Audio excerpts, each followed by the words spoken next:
Hi there guys, just a quick one today. Not much time to record a video, so what I'd like is I'm going to post some questions about the matches this weekend, and I'd like you to engage in some comments so we can have a good discussion about what happened. We've got no Alex, I'm afraid, today, so again another reason why it's a bit quicker, but let's get stuck in here. England versus Wales, a classic England versus Wales match, really tense, really tight, really close, loads of animosity, and it went England's way. And I think actually England won it in that first 20 minutes and Wales lost it in that first 20 minutes, and then Wales were desperately trying to get back into the game and nearly did, but it just wasn't quite enough. I'm a bit surprised as to Wales's tactics in that first 20. Was it Patchell's decisions? Was it, from the coaches from Gatland to overplay in those wet, greasy conditions? I'm not quite sure the thinking behind that.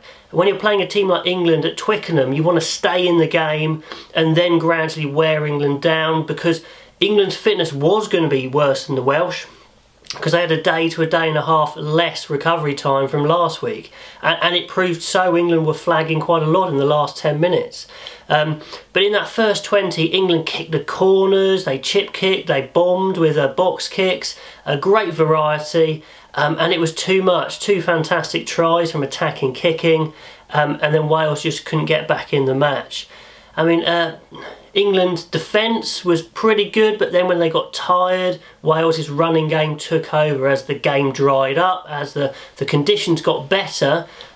Wales were really cutting loose, especially when Anscombe went into 10. I didn't quite realise how quick that guy is. He was making England look silly at times, and they possibly should have scored a couple more tries there. So definitely, if I was a Welsh fan, I'd be feeling pretty gutted. I thought it was one that got away. I think England were value for the win because of the tactics, really. So I think Wales will be kicking themselves a little bit. But they did really well, especially considering they're down so many players.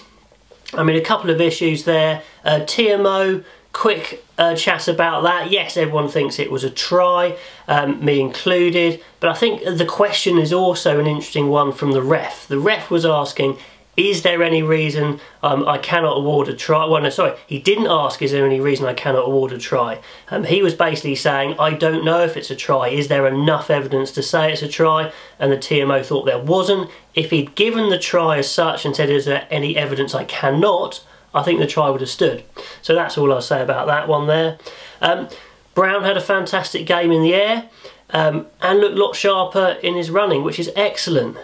Against Italy, he was sluggish. I don't think Eddie Jones likes people actually saying the truth. You're allowed to have bad games and good games. Brown's a great player, he had a poor game against Italy.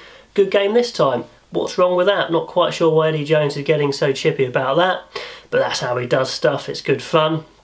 So yeah, Wales going into Ireland are looking good shape actually. They'll be gutted about this game, but they'll get over it.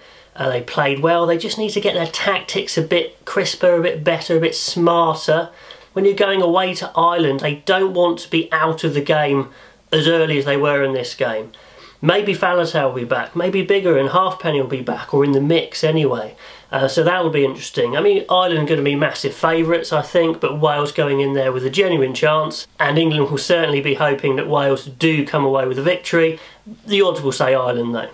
So anyway, let us know your comments, what you think about that, where you think Ireland lost, where you think Wales lost it, where you think England won it, how close was the game. So loads of good discussion points there. Moving on to Scotland and France. Now, what a game this was. It's so exciting, end to end. When you have two teams playing open rugby, this is what can happen, a great game. Okay, and what I liked was the French are looking more like the French of old, as in solid set piece and real creativity in attack. Unstructured though, unstructured in attack. Very interesting point, talking point, Laidlaw offered a lot more control at 9. And then he went to 10 as well, taking Russell off. So that's a bit of a kick for Russell, saying you need to, improve your game management. And indeed, some of Russell's kicks were so rushed and unthoughtful. That's probably why. So, not that they're looking to play Laidlaw at 10, I don't think. It's more of a message for Russell to say, step up a bit here. Jones looked awesome at 13. Teddy Thomas for France was outstanding, just so quick, acceleration, feet, straight line pace. He was impressive. Some nice tries from both sides, but I think Scotland deserved to win. That being said, the question I'm going to ask you guys is, I think teams like France and Scotland, Ireland and England kind of like playing against, or fancy their chances against. Because I think if they shut them down, if they keep them pinned in their own half, they'll back their own defence, and hopefully they'll let themselves, hang themselves. And then they'll get away with the game. So actually I think they might fancy playing against these two sides. England will fancy playing Scotland for that reason. England versus Scotland next time. Can the Scots break down England? Can they create some genius to break them down? I'm pretty sure England will play a bit like they did against Wales and make Scotland play all the rugby and try and squeeze the life out of them. Very quickly, Ireland versus Italy. Not a huge amount to say here, apart from Ireland absolutely demolished Italy. Looked great, as kind of expected them to do, but there was more creativity, there was more inventiveness. It was good to watch from Ireland, very impressive, a great run out.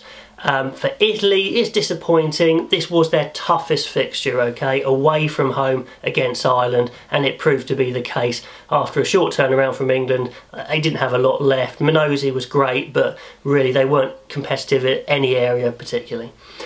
Stockdale increased his confidence with some great tries. That was good for him, and it would have been a perfect day for Ireland, but the injury to Henshaw is huge, possibly an injury to Furlong, I hope not.